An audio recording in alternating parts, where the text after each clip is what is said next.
Good evening students. चलिए, last class में हम लोगों ने देखा था कि किस तरीके से कंसोल प्रोग्रामिंग करते हैं हम लोग डॉटनेट में, किस तरीके से विजुअल स्टूडियो को ओपन करते हैं, कैसे फाइल का नाम देते हैं, कैसे उसका लोकेशन सेट करते हैं। ये सारा कुछ हमने लाइव एग्जांपल देखते हुए, डेमो देखते हुए लास्ट क्लास किया था। आज उसी एग्जांपल को यहाँ पे हम नोट कर लिए ताकि आप इसको नोट्स के तौर पे भी यूज कर सके एग्जाम में। यहाँ पे इस प्रोग्राम में देखिए, सबसे पहले यहाँ पे आ रहा है इंपोर्ट सिस्टम। हम जो जिन लोगों ने डेमो देखा होगा, लास्ट क्लास देखा होगा, उनको पता होगा यहाँ पे क्या हम लोग यूज करते हैं। Console dot right line use किया जाता है मैसेज को प्रिंट करने के लिए। कंसोल हमारा क्लास है और ये क्लास जो है हमारा सिस्टम नेम स्पेस के अंदर है। एक तरीका ये है कि आप हर एक बार लिखें यहाँ पे system dot console dot right line, या फिर यहाँ से आप सिस्टम को हटा के इंपोर्ट कर लीजिए ताकि बार बार आपको सिस्टम लिखने का जरूरत ना पड़े। तो सिस्टम हमारा नेम स्पेस है जिसके अंदर के क्लास और मेथड को यूज करने के लिए यहाँ पे इंपोर्ट किया जाता है। अगर आप सी पढ़े हो तो आपको सी में पता होगा कि वहां पे हेडर फाइल को इंक्लूड करते थे। हेडर फाइल क्यों इंक्लूड करते थे? ताकि उसके अंदर बने हुए मेथड को आप यूज कर सकें। क्लियर है? यहाँ पे आपका VB.NET जो है वो कंप्लीट ऑब्जेक्ट ओरिएंटेड प्रोग्रामिंग है, जिसका मतलब है कि इसमें क्या हर एक स्टेटमेंट फंक्शन जो है वो किसी ना किसी मॉड्यूल और क्लास के अंदर होगा।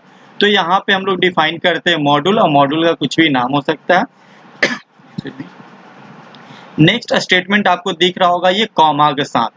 VB.NET में विजुअल बेसिक में कॉमा यूज किया जाता है सिंगल लाइन कमेंट करने के लिए। इसका मतलब यहाँ पे ये लाइन जो है वो कंपाइल नहीं होगा। फिर यहाँ पे आप देखिए सब मेन फंक्शन, जिस तरीके से सी में आपका मेन फंक्शन एंट्री पॉइंट होता था, मतलब कंपाइलर जो है आपका यहीं से प्रोग्राम को एग्जीक्यूट करना स्टार्ट करता है। तो सब मेन फंक्शन उसके अंदर आप देख रहे हैं console dot right line use किया जाता है यहाँ पे प्रिंट करने के लिए। जो भी आप मैसेज देते हैं उसको सिंपली प्रिंट करेगा। अब याद करिए सी में आप लोग पढ़े होंगे प्रिंटफ। प्रिंटफ क्या करता था? मैसेज को simply as it is print कर देता था स्क्रीन पे। अब यहाँ पे जब इसको आप रन करवाएंगे तो सिंपली ये रन करके एग्जीक्यूट करके आउटपुट स्क्रीन से सीधा आपके फिर इसी कोड पे आ जाएगा। आपको पता ही नहीं चलेगा कि आपका आउटपुट क्या आया। तो सेम चीज आप फेस करते थे सी में। तो लास्ट स्टेटमेंट आप लगाते थे गेट ch। गेट ch क्या करता था? आपके आउटपुट स्क्रीन को होल्ड करके रखता था ताकि आप अपना आउटपुट को देख सके। ठीक है, सेम चीज यहाँ पे काम करता है कंसोल डॉट रीड की। जब ये लाइन रन करेगा तो आउटपुट स्क्रीन पे ये लाइन वेट कर रहा होगा कि आप कोई की प्रेस करें ताकि फिर वो वहां से हटे। इसका मतलब कि आपका आउटपुट स्क्रीन आप देख सकते हैं कि क्या आउटपुट आ रहा है। क्लियर है? अब यहाँ पे राइट लाइन जो है वो दो तरीके से यूज होता है। एक होता है राइट, दूसरा होता है राइट लाइन। राइट होता है अगर आप राइट लिखते हैं तो आपका यहाँ पे जितने भी स्टेटमेंट होगा वो सिंगल लाइन में लिखेगा। आप चाहते हैं कि आपका ये स्टेटमेंट हेलो वर्ल्ड प्रिंट करने के बाद कर्सर जो है हमारा नेक्स्ट लाइन में आए और अगला स्टेटमेंट नेक्स्ट लाइन में प्रिंट करे, तो यहाँ पे लाइन लगाना हो। यानी राइट लाइन मैसेज प्रिंट करने के साथ एक कैरेज रिटर्न करता है, आपको न्यू लाइन में देगा कर्सर को। और केवल राइट जो यूज करते हैं वो सिंपली प्रिंट करके यहाँ पे कर्सर ब्लिंक करेगा, यानी अगला स्टेटमेंट आपका यहीं पे प्रिंट करेगा। क्लियर है? अब सेम चीज को हमने यहाँ पे थ्योरी में एक्सप्लेन कर दिया ताकि आप एग्जाम में इसको यूज कर सके। जो भी ग्रेजुएशन लेवल का एग्जाम होगा या नोट्स के तौर पे आप इसको यूज कर सकते हैं। Import system is use to include the system name space in the program, ताकि इस सिस्टम नेम स्पेस के अंदर जितने भी क्लास और मेथड डिफाइन है उसको आप प्रोग्राम में यूज कर सके। जस्ट लाइक आप इंक्लूड conio.h फाइल को यूज करते थे या stdio.h फाइल को यूज करते थे ताकि printf और scanf को यूज कर सके। Module VB.NET is complete object oriented, इसलिए आपको मॉड्यूल या क्लास को यूज करना होगा। नेक्स्ट लाइन आपका था मेन प्रोसीजर, मेन फंक्शन, जिसमें कि आपका विजुअल बेसिक या प्रोग्राम का एंट्री पॉइंट होता है।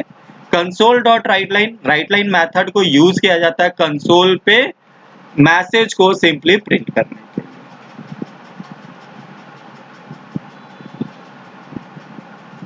चलिए आगे बढ़ते हैं।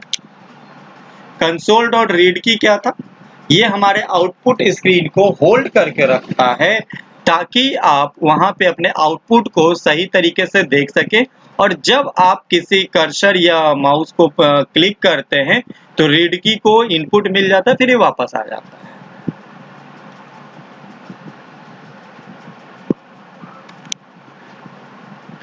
अब कुछ ऑब्जेक्ट ओरिएंटेड जो हमारा प्रोग्रामिंग है उसमें यूज होने वाला वर्ड स्टेटमेंट आगे आएगा, उसको यहाँ पे एक्सप्लेन करते हैं। ऑब्जेक्ट ओरिएंटेड प्रोग्रामिंग का मतलब हो गया कि इसमें सारा चीज जो है, जितने भी स्टेटमेंट आप डिक्लेयर करेंगे वो क्लास ऑब्जेक्ट पे बेस्ड होगा। अब क्लास क्या होता है, सबसे पहले क्लास देखिए।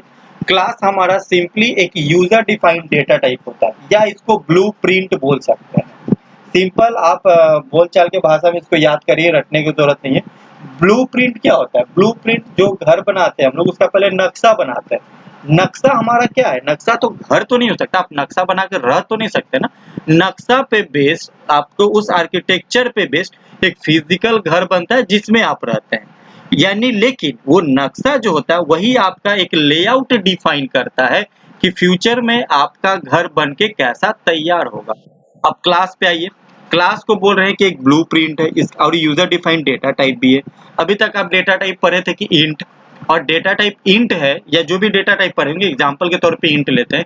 इंट जब आप डिफाइन करते हैं तो वो क्या डिफाइन करता है, मेमोरी में आपका इंट का आर्किटेक्चर डिफाइन करता है। आर्किटेक्चर का मतलब कि उसका बिट पैटर्न क्या होगा, कितना स्पेस लेगा, किस तरीके से वैल्यू स्टोर होगा, वैल्यू का रेंज क्या होगा, एक लेआउट डिफाइन करते हैं आप। सेम जब क्लास बनाते हैं और क्लास में जब कोई वेरिएबल या क्लास का मेंबर डिफाइन करते हैं, कोई फंक्शन डिफाइन करते हैं, तो आप उस क्लास का लेआउट डिफाइन करते हैं। और जब भी इस क्लास को यूज करेंगे तो सिंपली उसी लेआउट को फॉलो करना पड़ेगा। इसका मतलब कि अगर क्लास में अगर ऐड नाम का फंक्शन है तो आप उस क्लास को जब यूज करना हो तो ऐड नाम के फंक्शन को ही यूज कर सकते हैं। उसमें अगर सब्ट्रैक्ट नहीं है तो सब्ट्रैक्ट नाम के फंक्शन को यूज नहीं कर सकते। मतलब एक सिंपल बाउंड्री डिफाइन कर रहे हैं कि आपका क्लास कैसा होगा या यूजर डिफाइंड डेटा टाइप कैसा होगा। लेकिन आप इसको यूज कैसे करेंगे, क्लास एक सिंपली ब्लूप्रिंट है, अभी बताए थे। आपको यूज करने के लिए एक फिजिकल घर होना जरूरी है, यानी ऑब्जेक्ट होना जरूरी है। ऑब्जेक्ट जो कि आप देखते हैं, हर एक ऑब्जेक्ट का एक बिहेवियर होता है, एक नेचर होता है उसका। तो जो क्लास है हमारा, क्लास को एक्चुअली में रिप्रेजेंट कौन कर रहा है, आपका ऑब्जेक्ट। अब जैसे एग्जांपल के तौर पे एक ऑब्जेक्ट हम देख रहे हैं, क्लास को देख नहीं रहे हैं, एक ऑब्जेक्ट आप देख रहे हैं। ऑब्जेक्ट क्या है, आपका डॉग। डॉग को आप क्या बोलते हैं, ह्यूमन बोलते हैं या एनिमल बोलते हैं, एनिमल है। अब एनिमल को भी आप डिफाइन करते हैं तो ये हमारा हो सकता है पेट एनिमल हो सकता है या वाइल्ड एनिमल हो सकता है। आप बताइए डॉग वाइल्ड एनिमल है क्या, आप बोलेंगे नहीं। नहीं तो क्यों नहीं, इसका मतलब है कि पेट एनिमल और वाइल्ड एनिमल का कुछ ना कुछ प्रॉपर्टीज और बिहेवियर होगा जिसके बेसिस पे आप उसको डिफाइन कर रहे हैं कि ना ये पेट एनिमल है, ये वाइल्ड एनिमल है।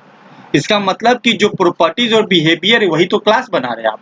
अगर एक क्लास का नाम देते हैं पेट, पेट एनिमल क्लास का नाम है, तो क्या उस पेट एनिमल क्लास के अंदर अगर आप किसी टाइगर और लायन को रख दीजिएगा तो वो सही होगा, क्योंकि ये तो आप थ्योरी पार्ट कर रहे हैं, ये आप कर सकते हैं, लेकिन ये कहीं से डिफाइन करेगा क्या, पेट एनिमल क्लास किसी वाइल्ड एनिमल के प्रॉपर्टीज को रिफ्लेक्ट नहीं करेगा। तो ये सिंपली थ्योरी पार्ट में समझिए कि जो ऑब्जेक्ट आप देख रहे हैं उसी के बेसिस पे आप क्लास डिफाइन करते हैं, और वो डिफाइन कौन करता है, यूजर। इसलिए उसको यूजर डिफाइन डेटा टाइप भी बोलते हैं। मेथड क्या है, मेथड सिंपली आपका बिहेवियर है, मतलब कि वो ऑब्जेक्ट क्या कर रहा है। अगर कोई जो है, अगर कोई मान लीजिए एग्जांपल के तौर पे कोई डॉग जो है, डॉग का हमारा कलर है या कोई उसका नाम आप रखें डॉग का, वो क्या है, वो उसका प्रॉपर्टीज डिफाइन कर रहा है। अगर वो चलता खाता पीता, ये उसका क्या है, वो उसका बिहेवियर डिफाइन कर रहा है। तो मेथड हमारा सिंपली क्या है, बिहेवियर। बार्किंग, ईटिंग, वॉकिंग, जो वो करता है वो उसका मेथड डिफाइन करता है, लेकिन वो कैसा है यानी रेड कलर, ये उसका प्रॉपर्टीज हो गया। ठीक है, तो ये हमारा हो गया ऑब्जेक्ट, मेथड और क्लास जो कि आगे यूज होगा।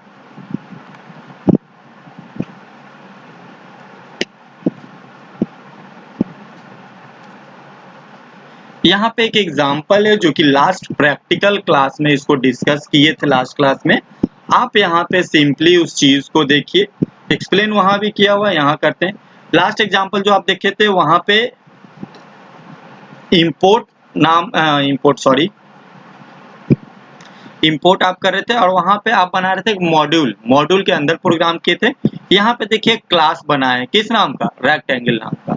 रेक्टेंगल नाम का एक क्लास है। इस क्लास के अंदर दो प्रॉपर्टीज डिफाइन किए हैं। प्रॉपर्टीज यानी कि वेरिएबल का टाइप कैसा है? Private, public, protected. ये तीन एक्सेस स्पेसिफायर होता है किसी भी मेथड या वेरिएबल का। एक्सेस स्पेसिफायर बोलने का मतलब हो गया कि वो डिफाइन करता है उस वेरिएबल और मेथड का स्कोप, कि वो वेरिएबल और मेथड किस जगह से या क्या उसका स्कोप है, कौन सा मेथड और क्लास उसको यूज कर सकता है, कौन नहीं कर सकता है। तो प्राइवेट वेरिएबल होने का मतलब है कि ये वेरिएबल केवल इसी रेक्टेंगल क्लास में यूज होगा। अब यहाँ पे एक पब्लिक मेथड बना हुआ है, एक्सेप्ट डिटेल्स। ये मेथड बनाए थे ताकि आप इन दो वेरिएबल में वैल्यू को एक्सेप्ट करवा सके या सिंपली असाइन कर सके। यहाँ पे देखिए दोनों वेरिएबल में सिंपल एक वैल्यू असाइन कर दिए, कोई भी कांस्टेंट वैल्यू आप रख लीजिए। एक अगला मेथड है, अभी यहाँ पे देखिए, यहाँ पे एक देख रहे होंगे पब्लिक सब और पब्लिक फंक्शन। आप फंक्शन पढ़े हुए हैं सी में। फंक्शन क्या है? फंक्शन हमारा सेट ऑफ स्टेटमेंट है जो कि किसी स्पेसिफिक टास्क को परफॉर्म करता है। अगर ऐड नाम का फंक्शन है तो आप उसमें ऐड करवाएंगे, 2 नंबर को जोड़ेंगे, 4 नंबर को जोड़ेंगे। अगर मल्टीप्लाई नाम का फंक्शन है तो उसके अंदर मल्टीप्लाई करवाएंगे। और फंक्शन जब आप सी में बना रहे थे तो वहां पे आप उसका रिटर्न टाइप डिफाइन करते थे, वॉइड या इंट या जो भी रिटर्न करवाना वैल्यू वो। अगर आप वैल्यू रिटर्न नहीं करवाना चाहते थे तो आप वहां पर रिटर्न टाइप में देते थे वॉइड। लेकिन वीबी में इसी दो प्रॉपर्टीज के तौर पे इसको दो तरीके से बनाया गया है। अगर आप वैल्यू रिटर्न नहीं करवाना चाहते हैं और वैसा कोई स्टेट में फंक्शन बनाना चाहते हैं तो उसको सिंपली यहाँ पे सब से बनाया जाता है, सब इंड सब। ये जो सेट ऑफ स्टेटमेंट होगा ये वैल्यू रिटर्न नहीं करेगा। अगर वैल्यू रिटर्न करवाना है तो उसको फंक्शन बनाते हैं, फंक्शन और इंड फंक्शन। यहाँ पे रिटर्न टाइप के लिए रिटर्न कीवर्ड नहीं लिखते हैं। यहाँ पे रिटर्न क्या करवाना था? हमको निकालना था एरिया ऑफ रेक्टेंगल, यानी लेंथ और विड्थ को मल्टीप्लाई करना था। तो लेंथ और विड्थ को मल्टीप्लाई किए, जो आपका यहाँ पे फंक्शन का नाम है सिंपली उसी में असाइन कर दीजिए इस वैल्यू को। ये तरीका होता है रिटर्न करवाने का। जो फंक्शन का नाम है उसको सिंपल उसमें वैल्यू को असाइन कर दीजिए, इसका मतलब है कि वो वैल्यू रिटर्न करता है। रिटर्न कीवर्ड यहाँ पे नहीं यूज होता है। और ये रहा लास्ट में आपका रिटर्न टाइप, जो वहां पे स्टार्टिंग में रिटर्न टाइप था वो रिटर्न टाइप आपका यहाँ पे है। ठीक है। अब यहाँ पे एक फंक्शन था पब्लिक डिस्प्ले नाम का, जो कि सिंपल हमारा लेंथ का वैल्यू, विड्थ का वैल्यू और एरिया का वैल्यू प्रिंट करेगा। लेंथ के बाद यहाँ पे 0 ब्रैकेट में जो आप देख रहे हैं, याद करिए वहां पे आपको %d %c देते थे, जिसके जगह पे वेरिएबल के वैल्यू प्रिंट करता था। यहाँ पे क्या है? यहाँ पे आपका जो लेंथ देख रहे हैं आप, लेंथ का वैल्यू इस पोजीशन पे प्रिंट करेगा, यानी प्रिंट करेगा लेंथ कोलोन, और लेंथ कितना 4.5, विड्थ कोलोन, विड्थ का वैल्यू 3.5, एरिया कोलोन, एरिया का वैल्यू, इन दोनों का मल्टीप्लीकेशन। एरिया कौन सा? एरिया तो फंक्शन था, ये रहा। इन दोनों का वैल्यू मल्टीप्लाई करके यहाँ पे सिंपली प्रिंट कर देगा। अब ये तो बना लिया आप क्लास। क्लास को तो कहीं यूज ही नहीं किए, ये तो क्लास बना हुआ, मेन फंक्शन तो कहीं है ही नहीं। तो मेन फंक्शन यहाँ पे बनाए। मॉड्यूल के अंदर एक मेन फंक्शन है हमारा। मेन फंक्शन क्या कर रहा है? क्लास का क्या नाम? रेक्टेंगल। यानी इसको यूज करने के लिए क्या करना होगा? ऑब्जेक्ट बनाना पड़ेगा। क्या बोले थे? क्लास अपने आप में कुछ नहीं है, उसको यूज करने के लिए एक ऑब्जेक्ट बनना पड़ेगा, और ऑब्जेक्ट बनाने के लिए न्यू कीवर्ड यूज करते हैं। तो सिंपल डिम आर हो गया आपका ऑब्जेक्ट का नाम या वेरिएबल, एज न्यू रेक्टेंगल, यानी रेक्टेंगल का ऑब्जेक्ट जिसका नाम क्या है? आर डॉट एक्सेप्ट डिटेल्स, यानी एक्सेप्ट डिटेल्स क्या है? हमारा कोई ना कोई मेथड होगा। आइए, ये रहा एक्सेप्ट डिटेल्स, ये कॉल हो रहा है, इसका मतलब ये क्या करेगा? लेंथ और विड्थ का वैल्यू असाइन किया। अगला हमारा क्या कर रहा है? आर डिस्प्ले, डिस्प्ले नाम का भी कोई मेथड है? हाँ बिल्कुल है। ये क्या कर रहा है? तीनों का वैल्यू सिंपली यूजर को शो कर देगा। रीड लाइन क्या करेगा लास्ट में? लास्ट में रीड लाइन स्क्रीन को होल्ड करके रखेगा ताकि आप अपने आउटपुट को प्रॉपर तरीके से देख सकें। इसको किस तरीके से किया हुआ है वो लास्ट क्लास का वीडियो आप लोग देख लीजिएगा, उसमें इसको करके दिखाए हैं, करके बताए हैं, ताकि आप लोग आसानी से इसको समझ सकें। चलिए आगे बढ़ते हैं। कंडीशनल स्टेटमेंट इफ एल्स पढ़ चुके थे हम लोग। उसके आगे है हमारा लूप। लूप है क्या और क्यों इसका जरूरत पड़ा? सिंपल है, एक एग्जांपल लेते हैं। मान लीजिए कि कुछ ऐसा सिचुएशन है कि आपका सेम तरीके का चीज या सेट ऑफ स्टेटमेंट को बार बार करना पड़ रहा है कुछ डिफाइन नंबर ऑफ टाइम या कुछ कंडीशन पे बेस्ड। मतलब हम चाहते हैं कि हमारा नाम संजय कुमार 10 बार प्रिंट करें, तो एक तो तरीका है कि आप लिखिए console.writeline 10 टाइम्स। 10 टाइम्स console.writeline में संजय कुमार लिखिए, 10 टाइम्स प्रिंट करेगा। 20 टाइम्स बोलेंगे तो 20 टाइम्स लिखिए।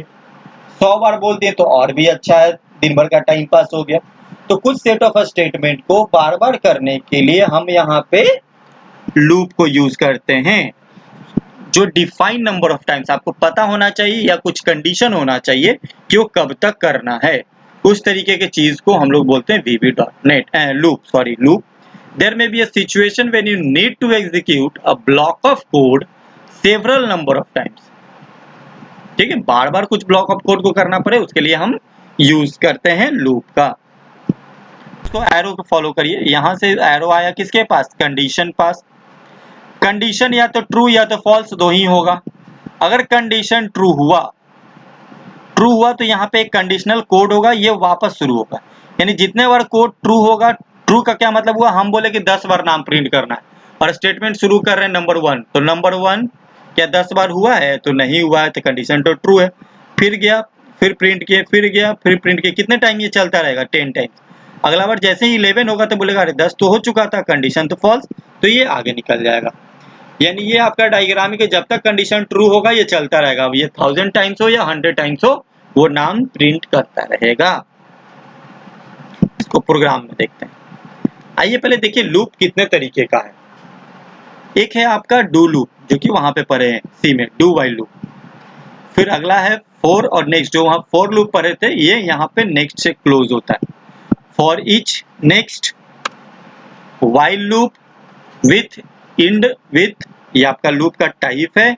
और नेस्टेड लूप, एक लूप के अंदर दूसरा लूप। ये सारा एक एक करके एग्जांपल के थ्रू देखेंगे ताकि इसको आसानी से समझ सकें आप। वहां पे करली ब्रेसेस होता था लूप को क्लोज करने के लिए। यहाँ पे अगर डू लूप बना रहे हैं तो डू का क्लोजिंग लूप से होगा, फॉर का क्लोजिंग नेक्स्ट होगा, जैसे कि सब और इंड सब होता है।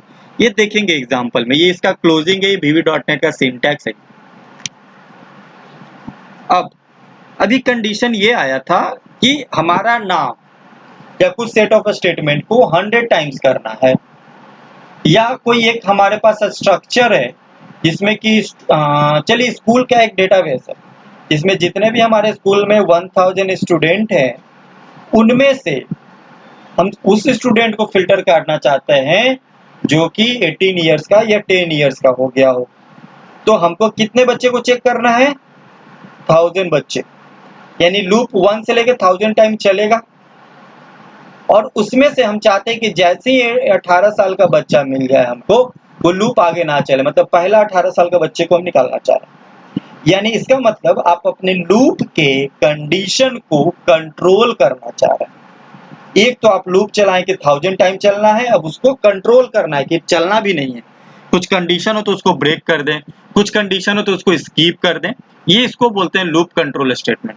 एग्जिट स्टेटमेंट क्या करेगा कि कुछ कंडीशन पे बेस्ड आप चलाना तो चाह रहे थे 1000 टाइम, लेकिन एक कंडीशन मिला हमारा कि 18 इयर्स का बच्चा मिल गया, उसके आगे हम नहीं चलाना चाहे, तो एग्जिट कर दीजिए।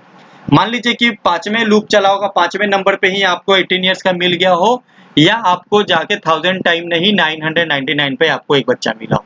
जब भी मिलेगा वहां से एग्जिट कर जाना, ये हमारा कंडीशन था। दूसरा यहाँ पे कंडीशन था कि हमको 18 इयर्स वाले जब भी बच्चे मिलेंगे, हमको उसके आगे का काम नहीं करना है। कंडीशन क्या बोले अभी हम कि जब भी हमारा 18 इयर्स का बच्चा मिलता है, 18 साल का बच्चा मिलता है, उसके आगे का जो भी उसका स्टेट, मतलब उसके नाम को लिस्ट में प्रिंट नहीं करना, ठीक है। तो हमको उसको कंटिन्यू कर जाना है, यानी उस कंडीशन को कंटिन्यू कर जाना है, अगले पे चले जाएंगे। अगर 5वें नंबर पे हमको 18 साल का बच्चा मिलता है, तो हमको उसके कंडीशन को नहीं प्रिंट करवा के क्या करेंगे, चले जाएंगे 6ठे नंबर पे। तो उसका उस कंडीशन को आप कंटिन्यू कर जा रहे हैं। अब गो टू स्टेटमेंट होता है कि आप अपने कंट्रोल को किसी स्पेसिफिक पॉइंट पे या स्टेटमेंट पे ट्रांसफर करना चाहते हैं तो गो टू स्टेटमेंट यूज करते हैं। ये हम थ्योरी पार्ट को कवर कर रहे हैं ताकि आप आसानी से नोट्स कर सकें और फिर इसको प्रोग्राम में देखेंगे कल के क्लास में कि इन सभी स्टेटमेंट को लूप को प्रोग्राम में कैसे यूज करते हैं ताकि आपको अच्छे समझ में आ सके। बेसिकली इसका यूज अगर आप आगे प्रोग्रामिंग में करते हैं तो मेन तो आपको करने आना चाहिए, बाकी थ्योरी पार्ट तो है ही एग्जाम में पास करने के लिए, इसलिए दोनों चीज करेंगे, इसलिए आप लोग रेगुलर रहिएगा। चलिए आगे बढ़ते हैं। VB.NET array. एरे क्या है? अब एक कंडीशन देते हैं आपको। एक क्लास है, उस क्लास में 1000 बच्चे हैं और 1000 बच्चे का रोल नंबर और नेम को सेव करवाना। एक तरीका ये है कि आप 1000 इंटीजर टाइप का रोल नंबर को स्टोर करवाने के लिए वेरिएबल डिफाइन करिए। int roll1, int roll2, int roll3, int roll4, int roll6, इस तरीके से int roll 1000 तक जाएंगे। नेम को सेव करवाने के लिए int string name 1, string name 2, string name 3 1000 times. सही तरीका है। 5000 हुआ तो 5000 करेंगे, सही है? नहीं। अब यहाँ पे कुछ कॉमन चीज ढूंढते हैं। कॉमन क्या है कि जितने भी नेम रोल नंबर होगा उस सबका डेटा टाइप तो सेम है। इंट इंट इंट जितने भी नेम है उसका डेटा टाइप स्ट्रिंग स्ट्रिंग सब कॉमन है। तो सिमिलर तरीके के डेटा को स्टोर करने के लिए अगर कोई वेरिएबल डिफाइन करते हैं आप तो उसको बोलते हैं array. Array is a collection of same type of data. आप कितना बोले थे? 1000 रोल नंबर स्टोर करवाना है तो करवाइए ना। सिंपल यहाँ पे क्या देंगे? इंडेक्स 1000। यहाँ पे देखिए इसका जो नंबर देख रहे हैं ये इसको मान लीजिए रोल नंबर रोल, तो यहाँ पे लिखेंगे इंट रोल कितने टाइम्स 1000, तो यहाँ पे 1000 लिखेंगे। अब 1000 तो लिख दिए सर, लेकिन हमारा तो सब अलग अलग कैसे जाएगा? तो इसी तरीके से लिखा हुआ रहेगा रोल 0 मतलब पहला वाला, रोल 1 यानी कि जितने भी एरे बनेंगे एरे का इंडेक्स स्टार्ट होता है 0 से। एरे का इंडेक्स स्टार्ट होता है 0 से और 1000 हुआ है तो वो 999 तक जाएगा। अगर आप सी पढ़ रहे थे तो विजुअल बेसिक में 0 से लेकर 1000 टाइम जाता है, यानी कि अगर आप एरे डिफाइन कर रहे हैं 1000 पैकेट का तो वो बनेगा 1001, एक ज्यादा बनेगा क्योंकि 0 से स्टार्ट होता है। ठीक है, यहाँ पे आइए। एरे कैसे क्रिएट करते हैं? एरे तो वेरिएबल ही था, बस पैकेट डिफाइन करते हैं कितना पैकेट चाहिए। तो डिम इंट डेटा, ये इंटीजर टाइप का डेटा है जिसमें कि 30 पैकेट का 0 से 30 तक कितना होगा? 31 एलिमेंट। str स्ट्रिंग टाइप का डेटा स्टोर करना है हमको, तो डिम एज स्ट्रिंग कितना पैकेट? 21। 0 से 21 तक जाएगा तो कितना होगा? 21। 2 डायमेंशन एरे, ये तो सिंगल डायमेंशन हुआ, मतलब कि डेटा आपका एक ही डायमेंशन में स्टोर हो रहा है। यहाँ पे दोनों डायमेंशन चाहिए हमको, रो वाइज भी और कॉलम वाइज भी। तो ये फर्स्ट जो आप देख रहे हैं ये डिफाइन करता है रो, यानी 10 रो और 20 कॉलम्स का एक एरे बनेगा इंटीजर टाइप का। 10 रो और 20 कॉलम, ये हो गया आपका एक टेबुलर फॉर्मेट में 2 डायमेंशन। यहाँ पे 10 रो और 100 कॉलम 2 डायमेंशन एरे, यानी 2 डायमेंशन ही मल्टी डायमेंशन एरे भी आप क्रिएट कर सकते हैं।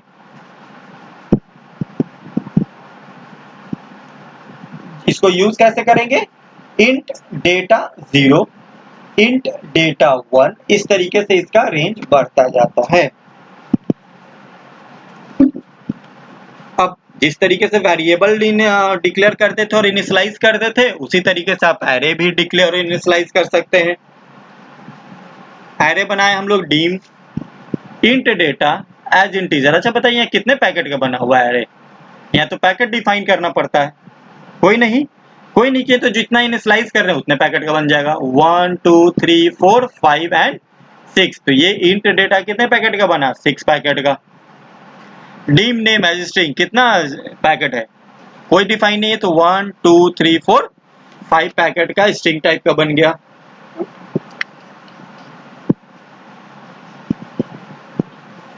उसी तरीके से यहाँ पे ऑब्जेक्ट का कोई टाइप नहीं, मतलब किसी भी टाइप के वैल्यू को स्टोर कर लेंगे, जो कि स्ट्रिंग भी स्टोर कर लिया, नंबर भी स्टोर कर ले रहा है, कैरेक्टर भी स्टोर कर ले रहा है, तो सभी तरीके के डेटा को स्टोर कर लेगा, ये इसका डेटा टाइप है। ठीक है, तो आप चाहें तो एरे डिक्लेरेशन के समय ही उसमें वैल्यू असाइन कर सकते हैं या बाद में कर सकते हैं। सिंपल वेरिएबल का रूल्स अप्लाई होता है एरे डिक्लेरेशन और इनिशियलाइजेशन में भी। क्लियर है यहाँ तक?